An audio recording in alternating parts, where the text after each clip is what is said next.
My husband died. Then his best friend kissed me. There is a silence that follows death that no one warns you about.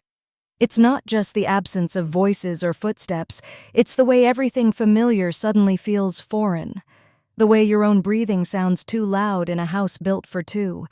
The way grief doesn't scream, it waits, quietly, in every chair left empty, in every coat still hanging in the closet. That night, I sat alone at the dining table hours after we buried my husband. The coffee in front of me had gone cold untouched. The soft clink of the spoon in the mug was the only sound in the room. Around me, photo frames clung to the walls like ghosts, images of anniversaries, vacations, birthdays, life frozen in time. I should have felt exhausted, but I didn't. I felt suspended, like the world had moved on and left me behind. And then, a knock. It wasn't loud, it wasn't urgent, just 3 soft taps against the wood enough to startle me from my daze. I wasn't expecting anyone. Everyone had paid their respects, said their goodbyes. But when I opened the door there, he stood. Ethan. My son's best friend. He had changed. The last time I saw him, he was still lanky and wide-eyed, the boy who used to raid our pantry and fall asleep in front of the TV. But tonight, under the porch light, he looked different. Older. Grounded. There was a somberness in his posture, a quiet strength in his eyes. "Hi," he said, voice low, hesitant. I just wanted to check on you." In his hands, a casserole dish, simple, warm, thoughtful. And without warning, the dam inside me cracked. It wasn't just the gesture, it was the fact that someone had noticed I was still here. Still breathing. Still needing. "Come in," I murmured. He stepped inside slowly, like he wasn't sure if he belonged. But strangely, it felt right. Not because I was ready for company, not because I wanted to talk, but because in that moment I couldn't bear the silence anymore. He set the dish down in the kitchen and turned to face me. "How are you holding up?" he asked, his tone gentle. Genuine. I wanted to lie. Say I'm fine. Say, just tired. But instead, I answered with the only truth I could muster: I don't know. He nodded, eyes holding mine with quiet understanding. And in that stillness between the sorrow and the casserole, something shifted, something I didn't yet understand. But I felt it. A pulse. A spark. A reminder that I was still here. Still alive. Ethan moved through the house like someone who remembered it differently. He looked at the family photos still on the mantel, the familiar furniture, the table where he and my son had once done homework late into the night. He didn't say much, but I could see it in his face, that quiet reverence you only have for a place that helped shape your childhood. He set the casserole dish gently on the counter, like he didn't want to disturb the silence that had swallowed the place whole. "I hope this helps," he said, gesturing toward the food. "It's just pasta and vegetables, my mom's recipe." "That's kind of you," I replied. "I haven't had much of an appetite, but it means a lot." He nodded. "I know." The weight of the moment settled between us. I hadn't had someone see me like that in weeks. Since the funeral planning began, I'd been surrounded by noise, relatives, casseroles, condolences, but none of it touched me. Not really. Everyone spoke in hushed voices, afraid to say the wrong thing. Everyone walked on eggshells around me as if I might crack open at any second and spill grief all over the carpet. But Ethan didn't do that.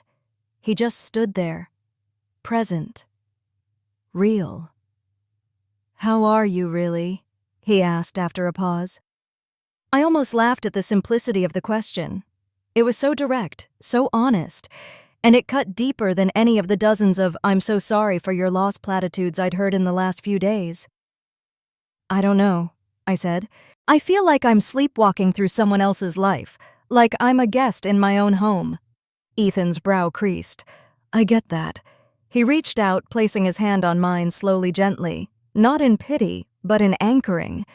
It startled me at first, that touch. It was the first physical connection I'd had with someone since my husband's hand went cold in mine. I should have pulled away, but I didn't. Instead, I let it stay. There was nothing romantic in the gesture. Not yet. It was just two people sharing a moment of profound stillness, two people who had seen something essential in each other. "Do you want me to stay? A while?" he asked. I looked around the room, the emptiness pressing in again like a tide. Every corner was a memory. Every shadow held echoes. I didn't want to be alone. Not tonight. "Yes," I said. "Please." We moved to the living room. I wrapped a blanket over my lap and he sat on the other side of the couch, just far enough to feel appropriate, just close enough to feel safe. We started talking casual surface-level things. He told me about his job, the city he'd moved to after college, how weird it felt coming back to the neighborhood where we raised our boys. I told him about the changes in town, the bakery that closed, the tree that had fallen in the park. But eventually the conversation drifted to my husband. He asked what I missed the most, and it was like a floodgate opened. I started talking, really talking for the first time since the loss, about how I missed his laugh in the morning when he read the paper, about how he'd hum under his breath when he was concentrating, about the way he used to make up silly songs in the car just to make me laugh. I didn't cry, but my voice trembled and my chest ached, and I felt my heart split open again in that familiar, painful way. Ethan didn't interrupt. He didn't try to fix it. He just listened, and that meant more than anything. "You're allowed to miss him," he said softly when I finished, "and still need someone." I looked at him, startled by the clarity of his words. They weren't suggestive. They weren't leading. They were just true. The air shifted after that. I became aware of how close he was sitting now, his shoulder just inches from mine, the warmth of his presence brushing against my skin. He looked at me with eyes that didn't pity, they understood. And in that understanding, I felt something stir, something I hadn't felt in a long time.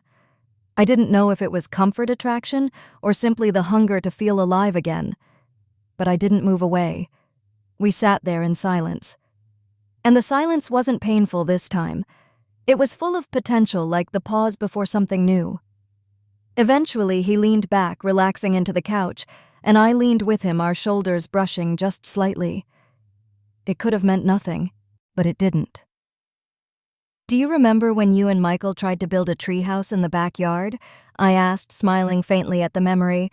He chuckled. "We got as far as 2 boards nailed to a trunk, then gave up and played video games instead. You left the hammer outside. It rusted." I remember he grinned. "You were so mad." "I wasn't mad," I replied. "I just pretended to be." He looked over at me. "Why?" "Because you both looked like you needed a challenge." His eyes softened. "You always knew what we needed, even when we didn't." That made something in me ache again, but not in a painful way.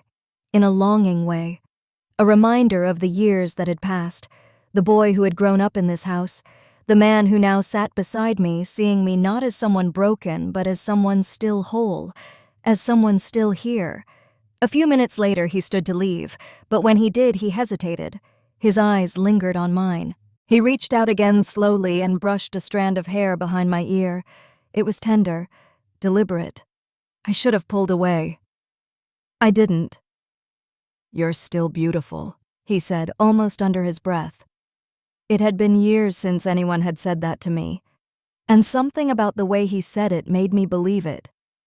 He pulled back, hands in his pockets now, like he wasn't sure if he'd crossed a line.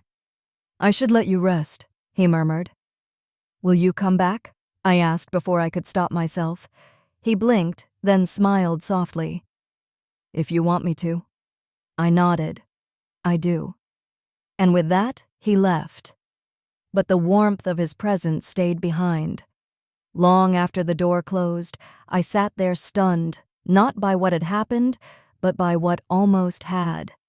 And I couldn't deny it. For the first time in weeks, I didn't feel alone. I felt seen, alive, and maybe, just maybe, ready to feel again. Ethan came back the following evening. He didn't call, didn't text. Just knocked soft and respectful the same way he had that first night. And I let him in without hesitation, almost surprised at how natural it felt. He was carrying a small grocery bag, this time tea, some pastries and fresh fruit. "Didn't want you living off of cold coffee and silence," he said with a half smile. We moved through the motions like we'd done it 100 times. Tea kettle on, couch cushions fluffed, the quiet hum of the house slowly waking up again in his presence. As we sat across from each other in the living room, sipping ginger tea, I realized how quickly the routine had formed and how comforting it already was. "You know you don't have to keep coming over," I said gently. "I know," he replied, not looking up. "But I want to." There was no obligation in his tone, no pity, just sincerity, and I didn't push further because the truth was, I wanted him there too. That night we talked longer. The words came easier. I told him about the early days of my marriage, how I met my husband in college, how we built our life from scratch, how we sacrificed so much to raise our son. I talked about the compromises, the good years, the hard ones, the last days, how fast they came, and how brutally slow they felt. He listened the way no one else had, not even my own family. He didn't rush me through the discomfort. He let the pauses breathe, let the pain speak. It was that kind of listening that made you feel unraveled and safe all at once. At some point, I started crying. Not the messy, uncontrollable kind, but the quiet kind. The tears that just slide down without you even realizing. Ethan didn't speak. He simply reached out and placed his hand on mine again, just like that first night. I turned it over slowly, letting our palms meet, fingers interlacing. I didn't overthink it. I just held on. Because sometimes connection isn't a choice, it's a need. A reaching out in the dark, hoping someone reaches back. And he did. We sat like that until the tea went cold. He stood to leave again, and just like before, he paused near the door. I walked with him this time, and for the first time we stood close. Not out of chance, out of gravity. "I'm glad you came," I whispered. He reached out and gently tucked a strand of hair behind my ear again. The same gesture, the same electricity. Only this time, I didn't hold my breath. "Me too," he said. He leaned in, not a kiss. Not yet. Just the nearness of his face to mine. His breath soft. His eyes open. Giving me space to move, to speak, to run. But I didn't. I stayed still.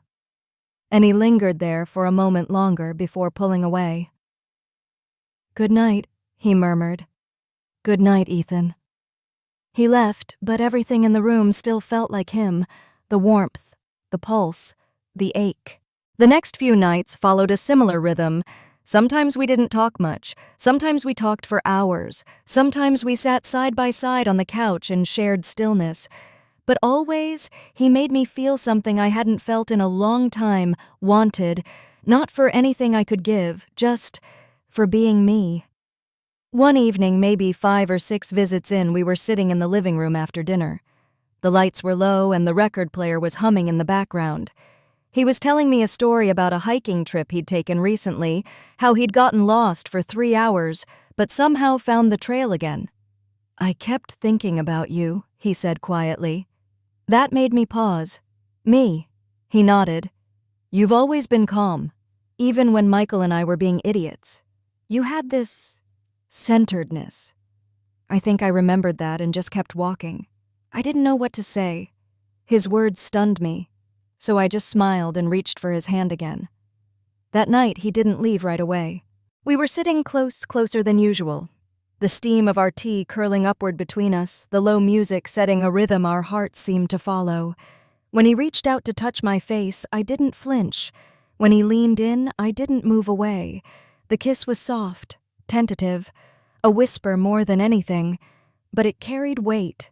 Years of silence, months of grief, nights of aching loneliness. He kissed me like I wasn't broken, and I kissed him like I still believed I was worth loving. When we finally pulled back, neither of us spoke for a long time, but there was no panic in the silence, no regret, just the kind of vulnerability that leaves you stripped of all pretense. "I should go," he whispered eventually, breathless. I nodded. "I know." But when he stood, I reached for his hand. He looked down at me, eyes questioning, and I said the one thing I hadn't said since the day I buried my husband's stay. He didn't ask what I meant. He didn't need to. We walked upstairs together, slowly, quietly, like we were entering sacred ground. I didn't feel guilt. I didn't feel shame. I felt alive. And that night, wrapped in his arms, skin against skin, I remembered who I was before grief swallowed me whole. Not just a widow, not just a mother, but a woman who could still feel, still want, still be seen.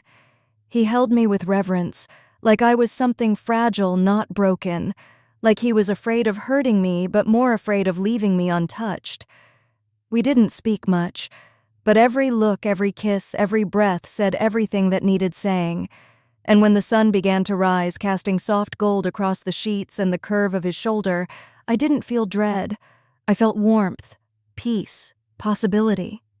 For the first time in months, I wanted to see what came next. But daylight always brings the weight of reality. When I woke, he was still beside me, his arm over my waist, his chest rising and falling in quiet rhythm. I stayed there, nestled against him, watching the morning light stretch across the room like a question I hadn't yet answered. I knew this moment was delicate, fragile, but it was real, and I wasn't ready to let go. When he finally stirred, he looked at me like he had the night before, like I wasn't someone to be pitied or patched up, but someone to be cherished. "Good morning," he whispered, voice low with sleep. "Morning," I whispered back. We didn't speak of what had happened, not yet. But the way he reached for my hand again, as we lay in the stillness, it told me he wasn't running, and neither was I. We didn't label what happened that night. We didn't wake up and call it anything. There were no confessions of love, no declarations of a future, just two people who had crossed a line and weren't ready to run from it. Still, I knew what we were stepping into wasn't simple. And the quiet hours after sunrise were a sobering reminder of just how complicated this could become. Ethan didn't leave right away. He made breakfast scrambled eggs and toast, his movements clumsy but sweet. I sat on a bar stool in my robe, watching him move through the kitchen like he belonged there. Like this wasn't some surreal chapter in my life, but just us. And for a moment, it was beautiful. But beauty has a way of triggering fear. Because beautiful things break, and I'd already lost so much. "Are you okay?" he asked gently, sliding a plate in front of me. I looked up. "Yes." And "no." He nodded like he understood. "I don't want you to feel pressured. We don't have to define anything." That only made the ache in my chest deeper. But eventually, we will. Ethan came around the counter and leaned on his elbows beside me. Eventually, he said, "But not today." And maybe that was enough. Days turned into weeks. He didn't stay over every night, but he visited often. Sometimes we were physical. Sometimes we just held each other and watched old movies. There was no set pattern, just moments strung together like mismatched pearls on a fragile necklace. But the guilt crept in. Not guilt over Ethan, but guilt over how quickly I'd let someone in. How fast I'd let my body forget the grief it had been cradling. I started questioning everything, wondering if I was betraying my husband's memory, wondering if I was chasing comfort or truly finding it, and worst of all, wondering what my son would say if he knew. Ethan sensed it. He always did. One afternoon, as we sat in the backyard under the soft spring sun, he turned to me and said, "You're pulling away." I sighed. I don't know how to do this without feeling like I'm doing something wrong. "You're not," he said firmly. "But it feels like I am." He reached for my hand. "You've spent so long surviving. Maybe it's time to start living." I wanted to believe him, but grief doesn't let go easily. It doesn't like being replaced. That night, I sat alone in my bedroom staring at the picture of my husband on the nightstand. I picked it up, held it in my lap, and whispered, "I miss you." The tears came quietly. "I didn't mean for this to happen," I said to the photo. "But I'm so tired of being alone. I don't know what I expected: absolution, permission, forgiveness." But the picture remained still, and my heart remained torn. The next week, something changed. My son called. He was planning to visit soon. The panic that rose in my chest was immediate and sharp. Ethan and I hadn't talked about what we were yet, but suddenly the thought of my son walking into the house and sensing something felt terrifying. I sat Ethan down 2 nights later. "He's coming home next weekend," I said. Ethan looked at me carefully. "Okay. I don't know what to do." He waited. "I'm not ashamed of you," I continued, "but I don't know how to explain this. To him. To anyone. You don't have to explain anything," he said. "Not until you're ready." "But what if I'm never ready?" He took a long breath. "Then maybe we wait." I felt something inside me shift, guilt blending with gratitude. He wasn't asking for validation, he wasn't demanding recognition, he was just here. "I don't want to stop seeing you," I whispered. "Then we won't," he said simply. The week my son arrived, Ethan stayed away. Not completely, but enough to give me space. We still talked, we still exchanged soft texts at night, but we both knew things were on pause. My son noticed my mood, of course. "You seem lighter," he said over dinner. I laughed nervously. "Do I?" He nodded. "Yeah. It's a good thing. Dad wouldn't want you to drown." His words hit like a wave, because they were true. My husband had been kind, generous, and he'd hated the thought of me being lonely. But still, that didn't mean he'd approve of what I was doing now. I smiled through the ache. "Thanks, sweetheart." That night I didn't sleep. I kept playing it all over in my mind. The line I'd crossed the hearts involved the fragile future I hadn't dared to name. When my son finally left, the house felt empty again, but not in the devastating way it had after the funeral. Now it felt like something was missing. Ethan came back the next evening. I opened the door and just fell into his arms. No words, just relief. We sat in the living room again this time, not afraid to be close. "I missed you," I said. He smiled. "I missed you too." I rested my head against his chest and whispered the question that had haunted me for weeks. "Do you think this is crazy?" He didn't answer right away. Then he said, "No. I think this is rare." I looked up at him. "Rare?" "Yeah. The way we found each other through pain, not despite it." "That's not crazy. That's human." I didn't say anything. I just reached for him, and he held me like he meant it. In the following days, we began to build something quiet, something sacred. Not a love story in the traditional sense, but a connection forged in the fire of loss. We cooked together, read together, took walks at dusk, our fingers brushing and eventually interlocking. People in the neighborhood started to notice. A few friends asked if I was okay, if I needed anything. I nodded, always polite, but I never told them the truth that I had already found what I needed. Still, I wasn't ready to make it public. Not yet. Ethan didn't push, but one night after dinner, as we sat on the porch, he asked, "Are you afraid of being judged?" I nodded slowly. "I get it," he said, "but if we let fear decide, we never get to be happy." I looked at him. "And you think this could make us happy?" "I think it already does," he whispered, and he kissed me slowly, deeply, like a promise. One evening, months after it all began, I opened my front door to find a letter in the mailbox. It was from one of my late husband's old friends. In it, he'd written a few lines about how proud he was of the life we built, and how he hoped I would find joy again. It wasn't a blessing, but it felt like one, and it made something in me unlock. That night, I told Ethan I was ready. To stop hiding, he asked. I nodded. To stop surviving. He took my hand. Then let's live. It's strange how life writes its most meaningful chapters when we least expect them, sometimes in the softest gestures, sometimes in the wake of our greatest sorrow. I never imagined my healing would come in the form of Ethan. I never expected comfort to arrive on my doorstep, wearing an old hoodie and holding a casserole. But that's the thing about life, it doesn't ask for permission to move forward. It just does. What Ethan gave me wasn't just affection. It wasn't just warmth on cold nights or hands that steadied me when my world tilted.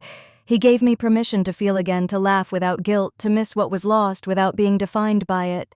He reminded me that grief and joy could coexist, that I didn't have to choose between honoring the past and embracing the present.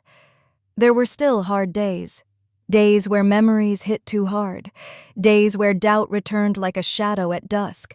But there was also this quiet strength that grew between us, unforced, unspoken. A bond built not on perfect timing, but on raw truth. I don't know what people will say if they find out. Maybe they'll whisper. Maybe they'll judge. But what I do know is this. For the first time since my husband died, I feel alive. I feel seen. And more than anything, I feel hopeful. If you've ever stood at the edge of heartbreak, staring into the dark, wondering if you'll ever feel light again, I want you to know you're not alone. Healing is not linear. Love is not always predictable. And sometimes the person who helps you find yourself again is the one you never saw coming. Thank you for listening to my story. It wasn't easy to share, but maybe, just maybe, someone out there needed to hear it. Now, I want to hear from you. Have you ever found connection in the most unexpected place? Have you ever been afraid to follow your heart because of what others might say? Drop your thoughts in the comments below. Your voice matters more than you think.